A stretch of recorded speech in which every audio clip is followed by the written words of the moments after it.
Hello, Ram Ram मंडळी, राम राम.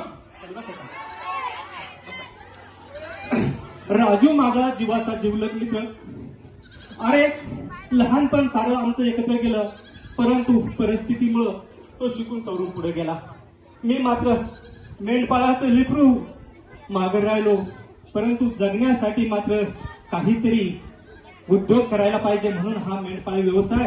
अरे पण मेंढपाळी व्यवसाय काही साधा सोपा नाही कडनो. मेंढपाळाचं जीवन हे तळ हातावर असतं. आज जवळच्या भागामध्ये आलो मेंढ्या घेऊन आणि माझ्या मित्राचा जीवलगाचा आज निरोप समारंभ का काय म्हणते त्याला, रिटायर का काय मेंढ ते कळालं.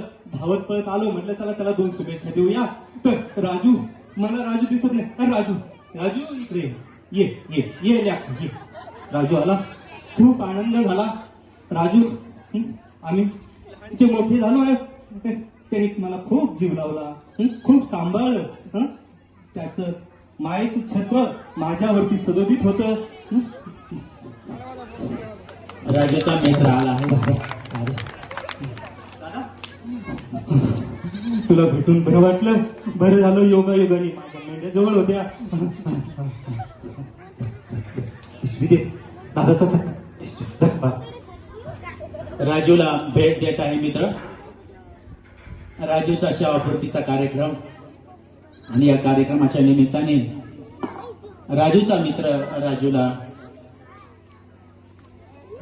फेटा घालत आहे. तो जरी शिकला नसला पण दिलदार आहे. आपलं सगळं भांडवल, आपलं सगळं उद्योग तो पाठीवर घेऊन आलेला आहे.